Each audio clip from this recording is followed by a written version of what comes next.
रिश्ता 15। अगले दिन सुबह मैथिली उठी और विराट के बताए समय पर तैयार होकर उसका इंतजार करने लगी। वो भी ठीक समय पर आया और दोनों ने नाश्ता खामोशी से निपटाया। थोड़ी देर में दोनों शॉपिंग के लिए बाहर निकले। विराट के लिए एक सफ़ेद कार इंतजार कर रही थी। उसने ड्राइवर को साइड कर खुद कार स्टार्ट की और एक आलीशान मॉल के सामने रोक दी। वहां दोनों ने अपनी ज़रूरत की चीज़ें खरीदी और जब विराट बिल चुकाने लगा तो मैथिली ने उसे रोक दिया। मेरी चीज़ों का पेमेंट मैं खुद करूंगी, उसने जोर देकर कहा। बस, डोंट बी सिली, विराट ने दबाव भरी आवाज़ में कहा और बिना किसी बहस के उसने दोनों का बिल चुका दिया। बाहर आकर मैथिली ने पूछा, सर, आपने मेरे लिए क्यों पे किया? तुम मेरी एम्प्लॉय हो, इसलिए, उसने कहा और कार में बैठ गया। मुझे आपका पैसा नहीं चाहिए, मैथिली ने कार के बाहर खड़े होकर हिंदी में चिल्लाया। कुछ गोरे लोग उसे अजीब नज़रों से देखते हुए आगे बढ़ गए। कार में बैठ रही हो या पैदल ही आने का इरादा है? विराट ने जैसे ही पूछा वो झट से दरवाज़ा खोलकर कार में बैठ गई। कार अपनी रफ्तार से चल रही थी। थोड़ी ही देर में मैथिली ने फिर से बहस शुरू कर दी। विराट ने ट्रैफिक सिग्नल पर कार रोकी। कितना हुआ अब बताइए, मैं अभी दे देती हूँ, उसने कहा। विराट ने पलटकर उसे तीखी नज़रों से देखा। तुम्हारी सैलरी में से काट, उसके शब्द बीच में ही थम गए। हमेशा की तरह सख्त और गर्म रहने वाली उसकी आंखें पहले हैरानी से फैली और फिर एक पल में छलक गईं। विराट एक बेजान मूर्ति की तरह शौक में जम गया।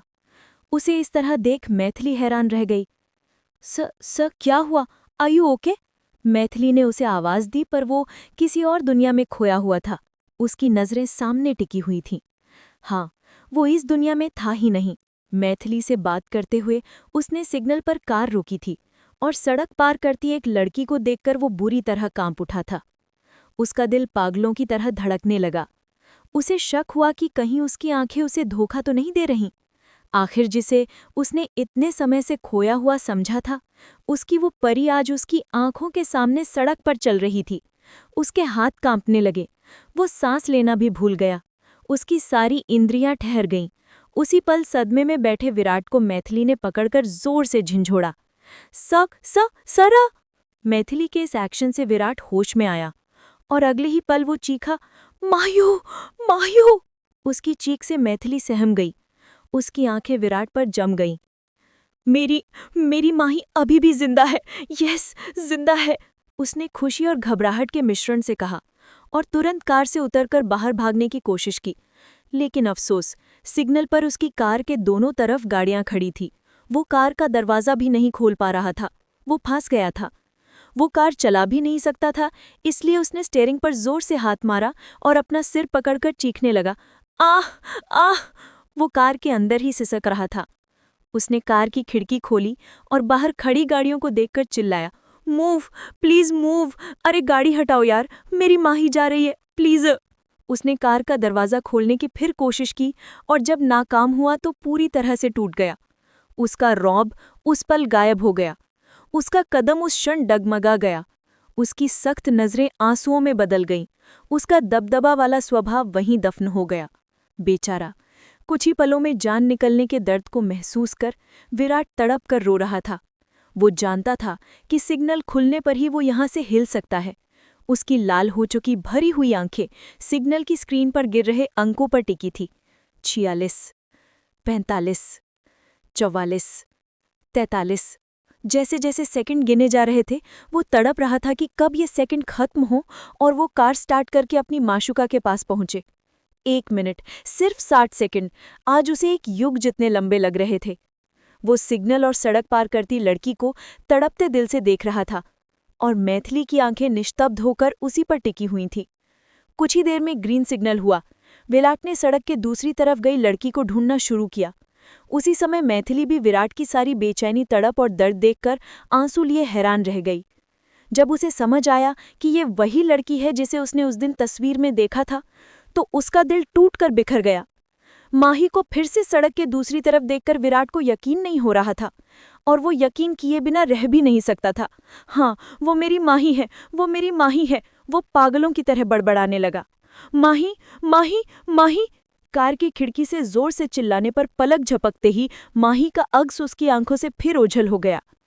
ग्रीन सिग्नल होने के बावजूद विराट एक पागल की तरह सड़क के पार ही देखता रहा। पीछे खड़ी गाड़ियां लगातार हॉर्न बजाने लगी। सर प्लीज लिसन, सिग्नल हो गया है सर, पीछे से हॉर्न बज रहे हैं, कार निकालिए, मैथिली ने टूटी हुई आवाज में कहा।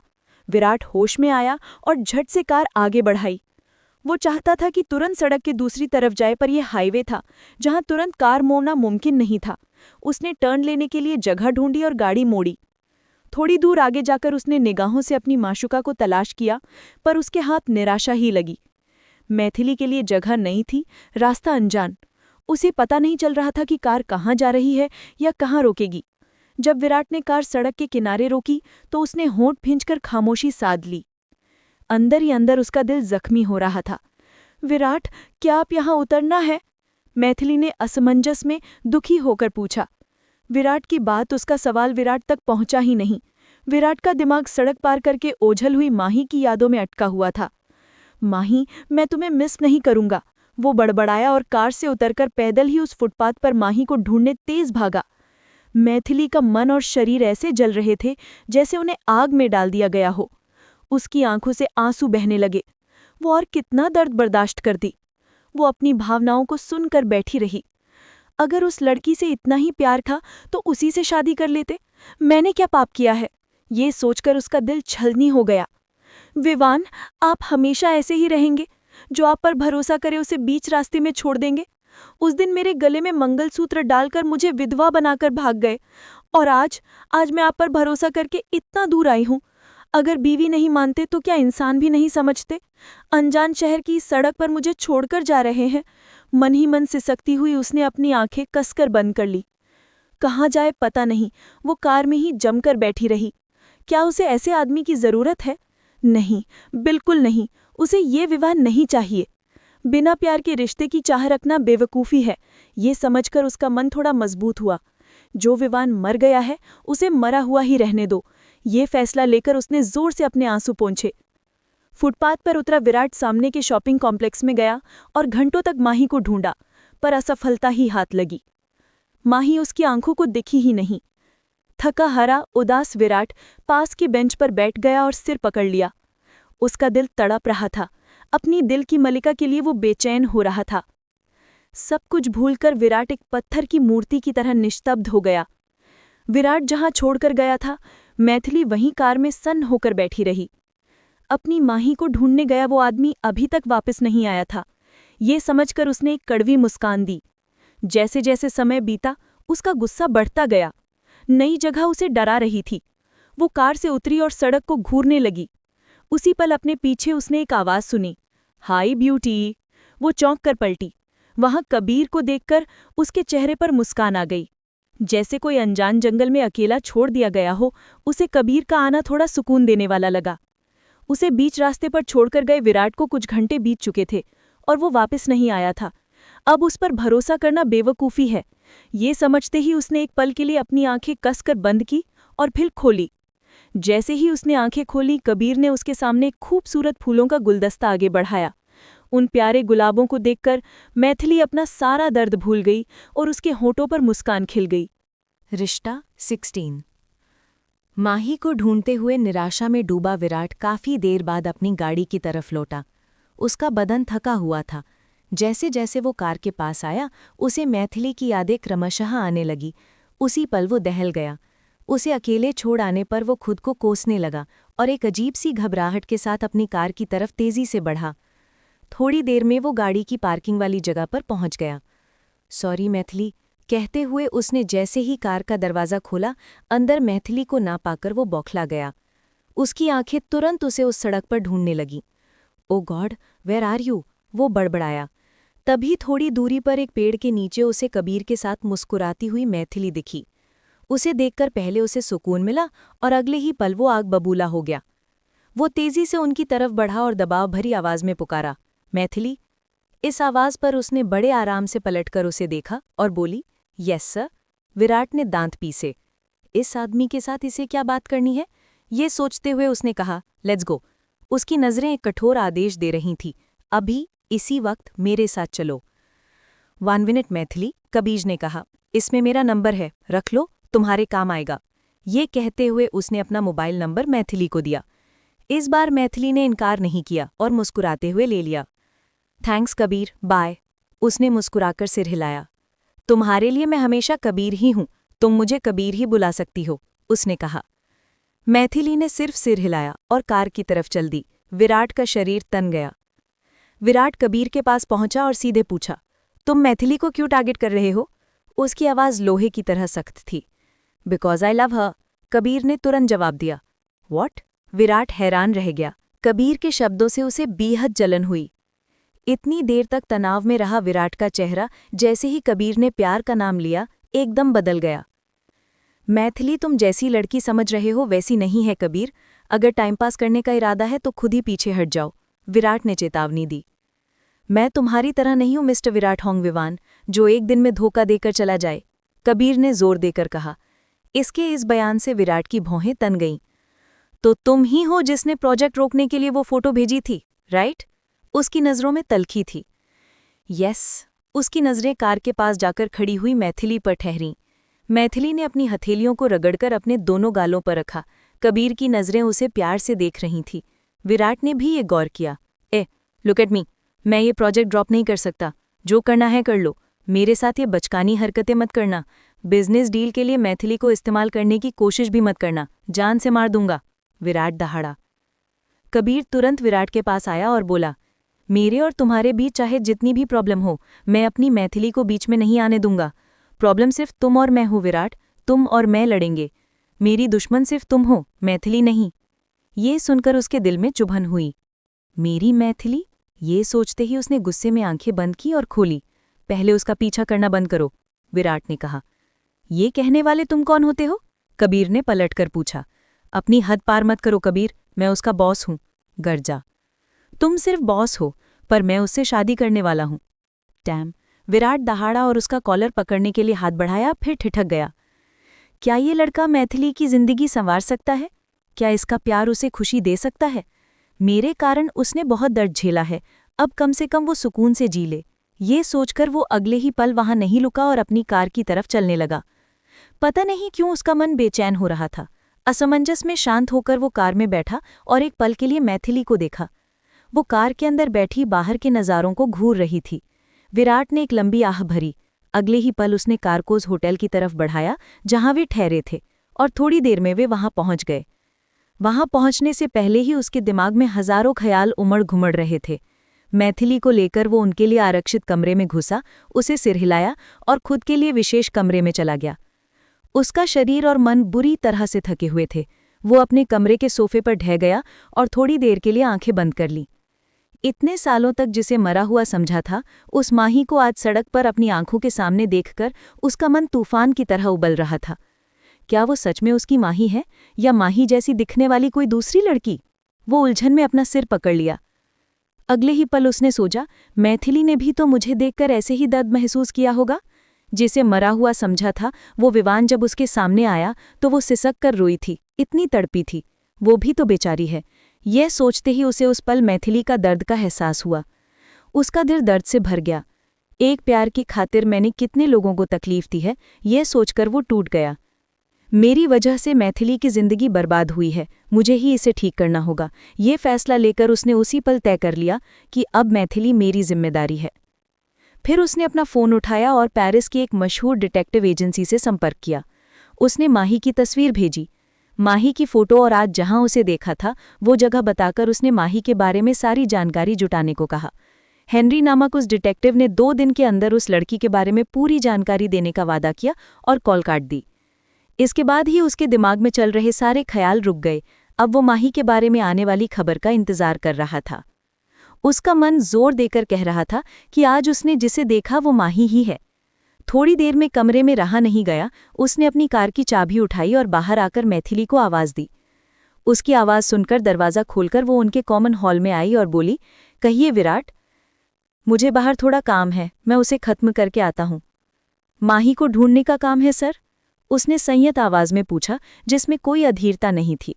विराट ने एक पल के लिए उसे घूरकर देखा, फिर गहरी सांस ली और हाँ में सिर हिलाया। वो लाख कोशिश के बावजूद खुद को रोक नहीं पाई। उसकी आंखें आंसुओं से भर गईं। अपने आंसुओं को छुपाने के लिए उसने अपनी नज़रें घुमाई और दीवार पर टिका दी। चिंता मत कीजिए सर, मैं भगवान से दुआ करूंगी कि आपकी मनचाही इच्छा पूरी हो। आपको आपकी माही ज़रूर मिलेगी। आप कम से कम उसके साथ खुश रहिए। ये प्रोजेक्ट खत्म होते ही मैं अपने गांव चली जाऊंगी, उसने गले रुंधे हुए कहा। विराट ने झट से उसे खींचा और कसकर गले लगा लिया। उसका दिल धड़क उठा, उसका शरीर कांप गया। उसकी बातें सुनकर जैसे किसी ने अंदर धड़कते उसके छोटे से दिल को हाथ से मसल दिया हो, उसे दर्द हुआ। उसकी मजबूत बाहें उसे और ज्यादा जकड़ रही थीं। खुद को भूलकर उसने गर्दन में अपना चेहरा छुपा लिया और रोने लगा। सॉरी, मुझे समझ नहीं आ रहा कि क्या कहूँ। तुम इतनी अच्छी क्यों हो? तुम क्यों चाहती हो कि मैं खुश रहूं? उसने कहा और पूरी तरह से टूट गया। अगर वो उसे कोसती या गालियां देती तो वो आसानी से सामना कर सकता था, लेकिन वो तो उसके लिए बात कर रही थी। उसे महसूस हुआ जैसे उसका दिल टुकड़े टुकड़े होकर बिखर गया हो। विराट के सख्त आलिंगन से मैथिली का शरीर चौंक उठा। तड़प कर वो दूर हटी। उसकी आंखों से भी झरने की तरह आंसू बहने लगे। मुझे दोबारा मत छूना, उसने कांपती हुई आवाज में गुस्से से कहा। मैथिली की भरी हुई आंखों को देखकर विराट के अंदर की आत्मा को यातना हुई। उसने माही को ढूंढने की कोशिश छोड़ दी और तुरंत अपने कमरे में जाकर दरवाज़ा बंद कर लिया। उसे ऐसा महसूस हुआ जैसे कोई नुकीली सुई को हथियार बनाकर उसके पूरे शरीर में बार बार चुभा रहा हो। उसे दर्द हो रहा था। भविष्य कैसा होगा वो नहीं जानता था, लेकिन विराट ने दर्द के साथ यही सोचा कि वर्तमान यहीं जम जाए। रिश्ता 17। अपने कमरे में बैठी मैथिली के विचार विराट के इर्द गिर्द घूम रहे थे। आज उसने अपनी प्रेमिका के लिए विराट की तड़प, उसकी बेचैनी, ललक और एहसास को सीधे देखा था। वो उसके प्यार को देखकर हैरान थी। जिस आदमी के दिल में इतना प्यार है, उसने मुझसे शादी क्यों की? ये सवाल तेजी से उसके जहन में उठा और उसी रफ्तार से गायब भी हो गया। उसे महसूस हो गया था कि जो हो चुका है उस पर सोचकर परेशान होना मूर्खता है। उसी पल उसने पक्का फैसला कर लिया कि उसे विराट को अपनी जिंदगी से पूरी तरह से बाहर निकालना है। उसने इस कड़वी सच्चाई को स्वीकार कर लिया था कि विराट के लिए सिर्फ उसका प्यार ही मायने रखता है। अब उसे उसी के अनुसार प्रतिक्रिया देने के लिए खुद को मजबूत करना था। किसी और लड़की से जान से ज्यादा प्यार करने वाले विराट को अपना पति मानना उसे घोर पाप लगा। उसने अपने दिल में गहराई तक ये बात बिठा ली कि उसका पति मर चुका है और अब जो सामने है वो सिर्फ उसका बॉस है। उन दोनों के बीच कोई रिश्ता, कोई बंधन नहीं है। उसने खुद को इसी के अनुरूप बदलने की कोशिश शुरू कर दी। आखिर परिवर्तन ही तो संसार का अटल नियम है। शाम ढलने लगी, लेकिन विराट अभी तक कमरे से बाहर नहीं आया था। मैथिली सोचने लगी कि उसे कैसे बुलाया जाए और थोड़ी देर उसका इंतजार किया। करीब 1 घंटे तक इंतजार करने के बाद भी जब वो बाहर नहीं आया तो मैथिली समझ गई कि अगर वो नहीं बुलाएगी तो वो नहीं निकलेगा। इसीलिए उसने अपनी झिझक को दूर रखा और उसके कमरे के बाहर खड़े होकर दरवाज़ा खटखटाया। दरवाज़ा खुलते ही विराट ने बाहर खड़ी मैथिली को आंखों से ही अंदर आने का इशारा किया, लेकिन उसने उसके कमरे के अंदर जाने से परहेज किया और दरवाजे पर ही खड़े होकर बात शुरू की। आपको डिस्टर्ब करने के लिए सॉरी सर, पर 1 घंटे बाद हमारी एक ज़रूरी मीटिंग है और आपको वो अटेंड करनी ही होगी। बस आपको ये याद दिलाने आई थी। मैथिली ने बाहर खड़े होकर तेजी से अपनी बात खत्म की। विराट ने दरवाज़ा चौड़ा खोल दिया। Come inside. ये सुनकर वो हैरान हुई, कुछ देर झिझकी, फिर एक गहरी सांस लेकर अंदर चली गई। कहिए सर। मैं आज वो मीटिंग अटेंड नहीं कर पाऊंगा मैथिली। ओह, ओके सर, तो क्या मैं मीटिंग पोस्टपोन कर दूं? उसने पूछा। विराट की आंखें नम देखकर उसके होंठों पर एक निराशा भरी मुस्कान आ गई। नो, मेरी जगह तुम वो मीटिंग अटेंड करो। मेरा पर्सनल लैपटॉप ले लो, उसी से कनेक्ट करना। ओके सर, अपने लैपटॉप का पासवर्ड बता दीजिए सर, उसने पूछा। पासवर्ड बताने के लिए उसने अपना मुंह खोला, पर अचानक रुक गया। उसकी आंखों में एक पल के लिए बिजली की तरह दर्द आया और चला गया। माही @1111, उसने पासवर्ड बताया और मैथिली के चेहरे को देखा।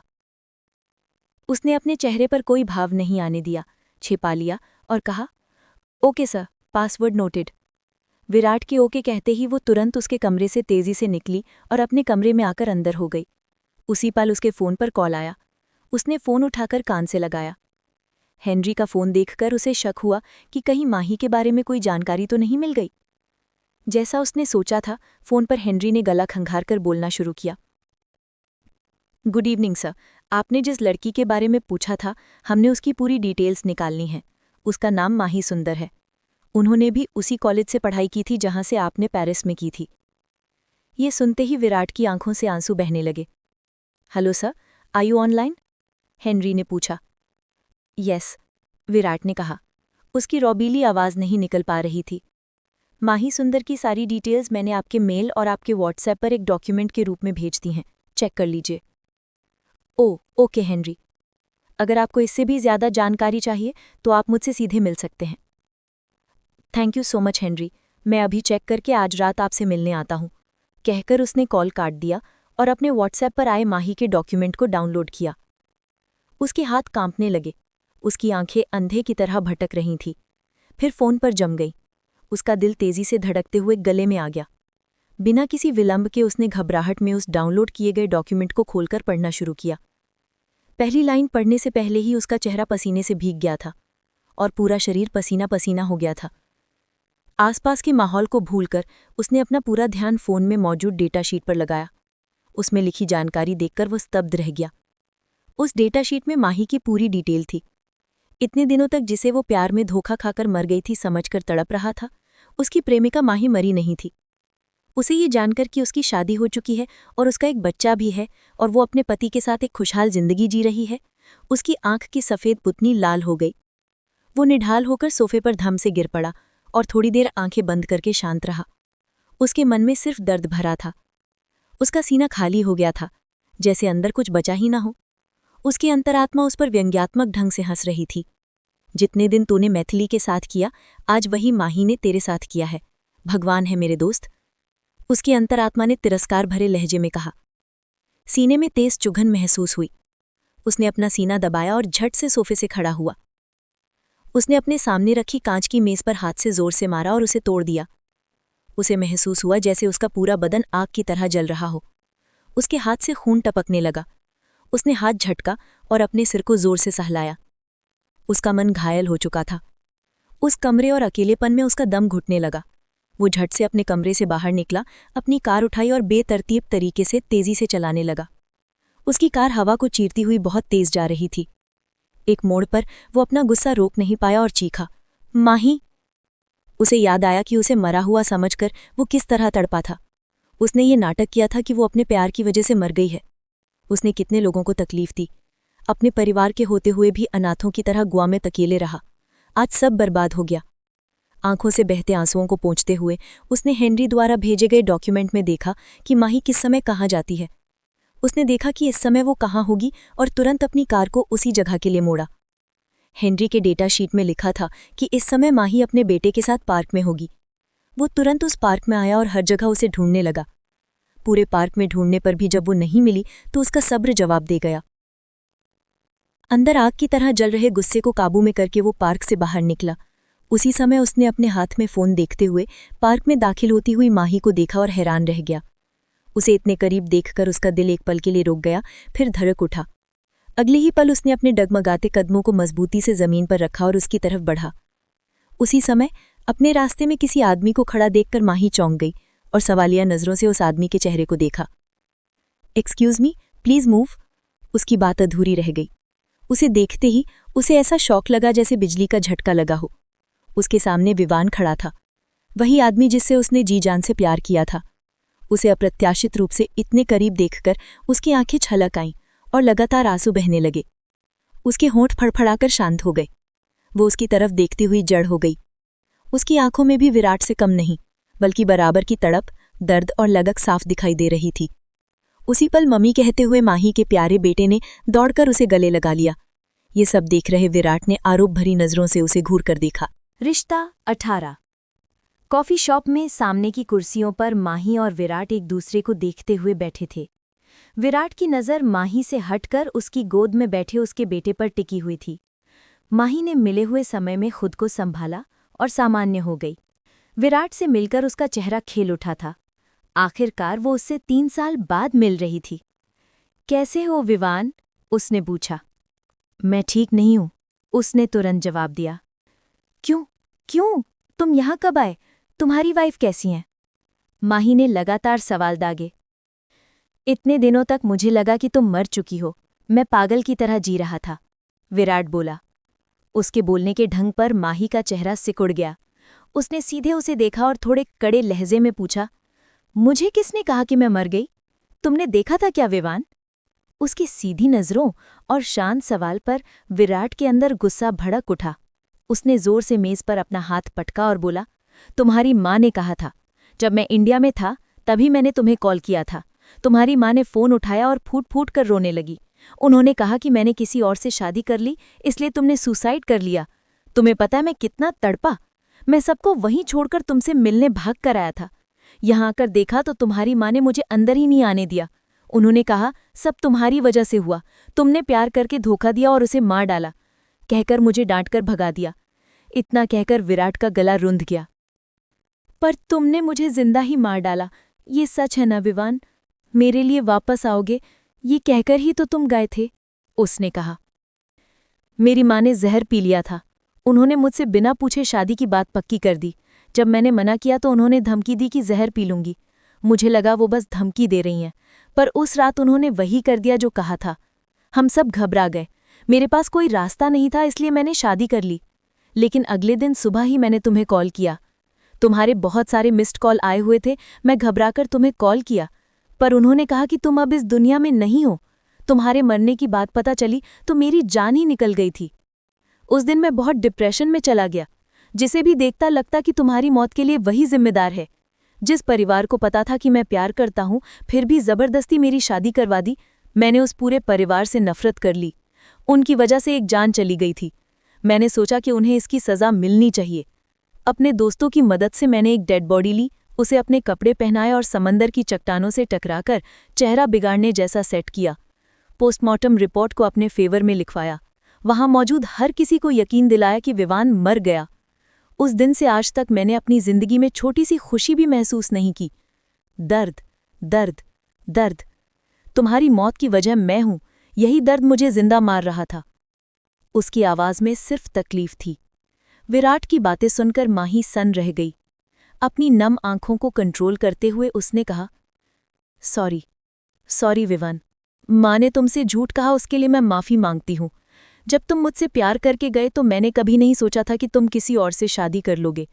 जब मुझे पता चला कि तुम्हारी वहाँ शादी हो गई है तो मैं टूट गई थी। मैं रोई। मैंने तुम्हें कई बार कॉल किया पर तुमने कोई जवाब नहीं दिया। हमारे घर में सबको सच पता चल गया था। मेरी माँ, जो चाहती थी कि हम अलग हो जाएं, उन्होंने अगले दिन ही मेरी शादी मेरे पापा के दोस्त के बेटे से कर दी। ये जबरदस्ती की शादी थी, पर मैं मना नहीं कर पाई विवान। अगर तुमने शादी ना की होती तो मैं पूरी जिंदगी तुम्हारा इंतजार करती।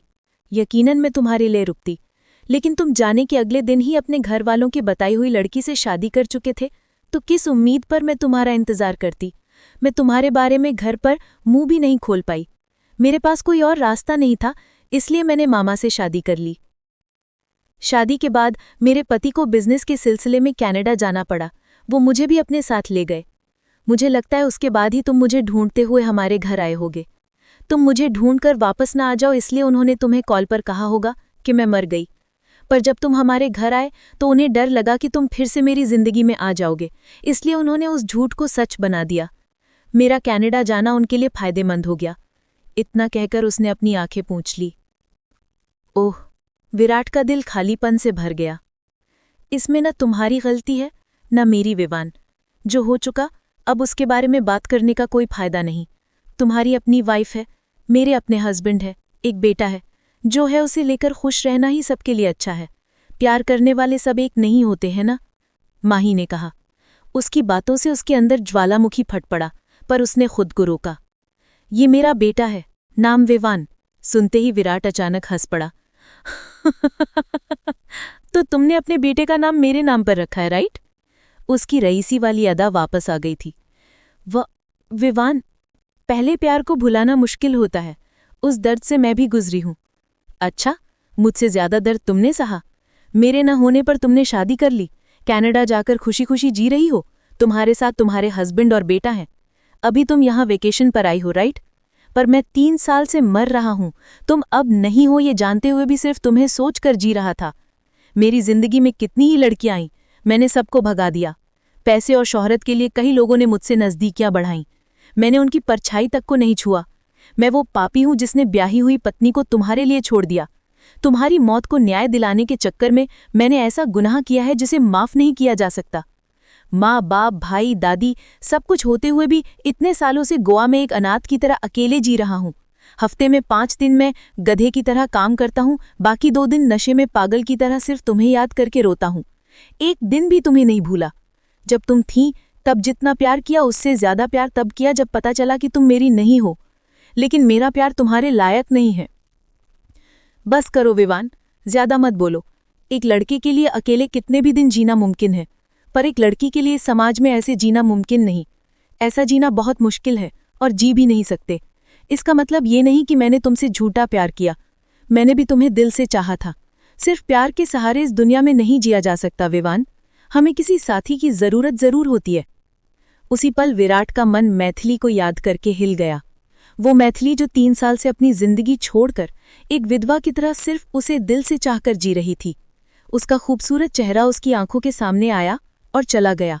उसके दिल के पास एकदम से दर्द उठा। अगले ही पल विराट अचानक कुर्सी से उठ खड़ा हुआ। सॉरी विवान, मुझे लगता है मैंने तुम्हें बहुत हर्ट किया। I am really very sorry. उसकी तरफ देखकर एक फीकी मुस्कान दी और बोला, तुमसे यहां मिलकर आई एम सो हैप्पी, क्योंकि अब मुझे इस बात का अफसोस नहीं होगा कि मेरी वजह से किसी की जान चली गई। इतने दिनों तक यही बात मेरे दिल को कचोट रही थी। अब जाकर मुझे सुकून मिला है। मेरी वजह से किसी को कोई नुकसान नहीं हुआ। ये कहकर उसने अपनी आंखें कसकर बंद की और खोली। सॉरी, मेरी वजह से मेरी पत्नी के अलावा किसी को कोई नुकसान नहीं हुआ। इतना कहकर उसने माही को सर हिलाया और वहां से बाहर निकलकर अपनी कार में बैठ गया। इतनी सालों से जो बोझ दिल पर था वो अचानक उतर गया हो ऐसा लगा। मेरी वजह से किसी की जान नहीं गई, मैं कातिल नहीं हूं। ये सोचते हुए उसने कई सालों बाद राहत की सांस ली। माही नाम की लड़की का अध्याय उसी पल उसकी जिंदगी की किताब से पूरी तरह से फट गया। रिश्ता 19। विवान ने जैसे ही माही के रिश्ते को खत्म किया उसका दिल गहरे जख्मों से चूर हो गया। कर्मा इज बूमरैंग बड़बड़ाया और बुरी तरह टूट गया। इतने सालों तक सीने में संजोया माही का प्यार यूं अचानक से पिघलकर गायब हो जाए, ये वो बर्दाश्त नहीं कर पा रहा था। जिस्म के हर कण ने दर्द महसूस करते हुए वो चीख उठा। धोखे का दर्द उसे जीते जी दफन कर रहा था। अपने पहले से जख्मी हाथ से उसने अपनी कार पर वार किया। उसने कितनी बड़ी गलती कर दी है, अब वो इसे कैसे सुधारेगा? इन सवालों का उसके पास कोई जवाब नहीं था। उसका सिर फटा जा रहा था। जी चाहा कि सिर को जमीन पर दे मारे और तोड़ डाले। एक प्यार के लिए सब कुछ गवाकर खड़े विवान को खुद से नफरत होने लगी। उस पर खुद का गुस्सा बेकाबू होकर उमड़ रहा था। उस पल उसे समझ नहीं आ रहा था कि वो अपनी भावनाओं को कैसे व्यक्त करे। जब उसे महसूस हुआ कि गलती उसी की थी, तो उसका मन अपने परिवार के लिए तरसने लगा। एक झूठ पर भरोसा करके उसने कितने ही लोगों का प्यार खो दिया था, ये सोचकर वो तड़प उठा। काश उसके पास वक्त बदलने की ताकत होती तो वो एक पल में सब ठीक कर देता। उसका बेबस मन उन चीज़ों के बारे में सोचकर घबरा रहा था जो अब हो नहीं सकती थी। उसने अपना फ़ोन उठाया और अपने परिवार की तस्वीर देखकर फूट फूट कर रोने लगा। माँ, सॉरी माँ, सॉरी माँ, गुस्सा हो क्या माँ? मैं मरा नहीं हूँ माँ, तेरा बेटा जिंदा है। मैं ठीक हूँ। नहीं हूँ, मैं ठीक नहीं हूँ माँ, थोड़ा थोड़ा मर रहा हूँ। कहते कहते उसका दिल टूटकर बिखर गया। पापा, सॉरी पापा, गलती कर दी पापा, सॉरी पापा। भाई, सॉरी यार, मुझे माफ़ कर दे यार। तेरा भाई जिंदा यार। दादी, पोते को ढूंढा था क्या दादी? ओ गॉड, मेरे लिए तड़पी थी क्या? कितनी बड़ी गलती कर दी मैंने। इस तरह जोर जोर से रोते हुए तड़पने वाले विवान की आंखों के सामने मिथिली का चेहरा आ गया। जब उसने मंगलसूत्र बांधा था तब शर्म से झुकी चेहरे पर हल्की मुस्कान वाली मिथिली की सूरत ने उस दिन उसे जरा भी प्रभावित नहीं किया था, पर आज उसी रूप में उसे याद करके विवान एक बेजान खाली खोल बनकर रह गया। उसे ऐसा महसूस हुआ जैसे उसकी रूह में सुई चुभो दी गई हो। इतने दिनों तक मन को परेशान करने वाली बातों को एक तरफ ढकेलकर पहली बार उसने मिथिली के बारे में सोचना शुरू किया। उसे समझ आया कि उसने मिथिली के साथ कितना बड़ा पाप किया है और उसका मन दर्द से बिलख कर शांत हुआ। सॉरी मिथु, तुझे बहुत दुख दिया ना? सॉरी। जिसने मुझे जान से ज्यादा चाहा उसने मुझे भुलाकर दूसरी शादी कर ली। तूने क्यों नहीं दूसरी जिंदगी तलाशी? क्यों क्यों क्यों मिथु? तू भी दूसरी शादी करके बच्चे के साथ खुशी से रह सकती थी। मैं तेरे साथ एक दिन भी नहीं रहा, फिर भी तू ऐसी क्यों है? 3 साल से ये विधवा का रूप क्यों? सब कुछ फेंक कर चली जाती ना। मैंने ऐसा कुछ भी नहीं किया कि तू मेरे लिए यूं तड़पे। मैंने तो तेरा चेहरा तक ठीक से नहीं देखा। क्या उस मंगलसूत्र के लिए तूने इतने दिन इंतजार किया? नहीं तो उसे भी तो विधवा कहकर कटवा दिया होगा। क्यों नहीं गई तू? आयो, उस दिन कुछ भी गलत नहीं लगा, लेकिन आज सब गलत क्यों लग रहा है? उसने कार स्टार्ट की और बिना सोचे समझे तेज रफ्तार में भगाने लगा। हर पल उसके सीने में बिजली गिरने जैसा दर्द पैदा हो रहा था। इस विवान का किसी को कोई फायदा नहीं है। जिससे प्यार किया माही, उससे किया वादा भी नहीं निभा पाया। माँ बाप के साथ भी सच्चा नहीं रहा। जिसकी पत्नी हूँ उसका भी साथ नहीं दिया। इस विवान को तो मर ही जाना चाहिए। सबकी जिंदगी दुखी करके ऐसी जिंदगी जीने का कोई मतलब नहीं। ये सोचते हुए उसने गाड़ी चलाते चलाते अपनी आंखें बंद कर लीं। किसी चीज से टकराकर खत्म हो जाने के इरादे से उसने कार घुमाई पर अचानक आंखें खोल लीं। नो नो, मुझे मरना नहीं चाहिए। जिस लड़की को मैं यहाँ लाया हूँ उसे सुरक्षित उसके घर भेजना है। उसे एक अच्छी जिंदगी देनी है, वो खुशियों से भरी जिंदगी जिए। मैं उसकी जिंदगी के इस अंधेरे पन्ने को फाड़कर एक नया पन्ना जरूर लिखूंगा। बहुत हो गया उसने मेरी वजह से जो दुख झेला। इसके बाद उसकी जिंदगी में बस खुशियां ही होनी चाहिए और उसके बाद ही मेरी अर्थी जलनी चाहिए। जैसे ही उसने थोड़ा संभलने की कोशिश की तो तभी सामने से आती एक कार को देखकर वो चौंक गया और तेजी से टक्कर से बचने की कोशिश की। उसकी किस्मत खराब थी, सामने वाली कार ने उसे ही निशाना बनाया और जोरदार टक्कर मारी। विराट के नियंत्रण खोने के बाद कार सड़क किनारे लगे एक बिजली के खंभे से जा टकराई और रुक गई। विराट ने तुरंत संभलने की कोशिश की और एक बड़ी दुर्घटना से बच गया, पर वो पूरी तरह से बच नहीं पाया था। इडियट! दहाड़ते हुए उसने कार से उतरने की कोशिश की, पर जब उसके पैर नहीं हिले तो वो हक्का बक्का रह गया। टक्कर मारने वाली कार तेजी से वहां से निकल गई और विराट का चेहरा गुस्से से लाल हो गया। उसने बड़ी मुश्किल से अपनी कार मोड़ी और धीमे धीमे अपने होटल की तरफ चल पड़ा। उस वक्त वो ये सोचने की हालत में नहीं था कि उसे टक्कर किसने मारी थी। उसने बिना कुछ सोचे अपने होटल पहुंचा और बड़ी मुश्किल से कार से उतरा। उसने देखा कि उसके दाहिने पैर में कुछ चुभ गया है और खून निकल रहा है। लड़खड़ाते हुए किसी तरह वो अपने कमरे में पहुंचा, जिसमें उसकी जान पर बनाई। ये दर्द उसके लिए कोई बड़ी बात नहीं थी। उसके शरीर के दर्द से ज्यादा उसके मन का दर्द हावी था। हॉल में बैठी मिथिली ने जब दरवाज़ा खोलकर अंदर आते विराट की हालत देखी तो वो घबरा गई। पैर में चोट लगे मुश्किल से चलते उसे देखकर वो तुरंत उसके पास गई और उसे सहारा दिया। उसके कंधे पर अपना हाथ रखते हुए मिथिली ने कहा, हाय, क्या हुआ सर? कैसे चोट लगी?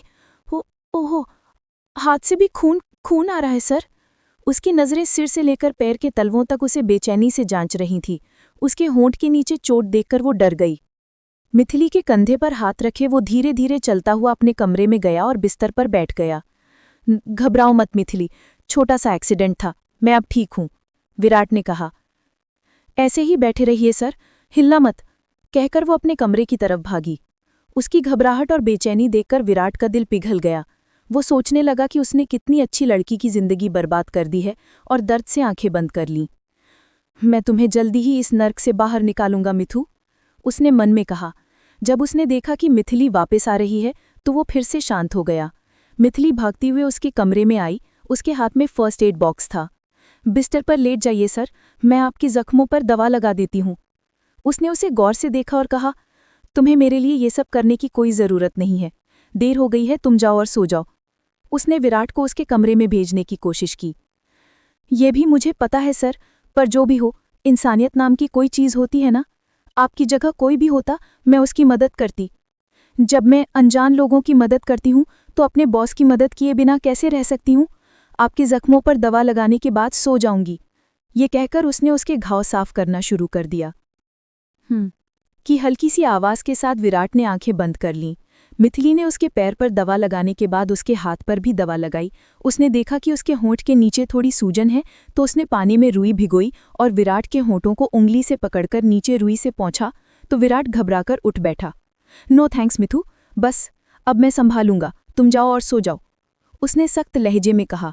उसकी सख्ती पर मिथिली चौंक गई और उसे समझ नहीं आया कि वो क्या कहे। क्या इसने मुझे मिथु कहा क्या? उसने शक से पूछा।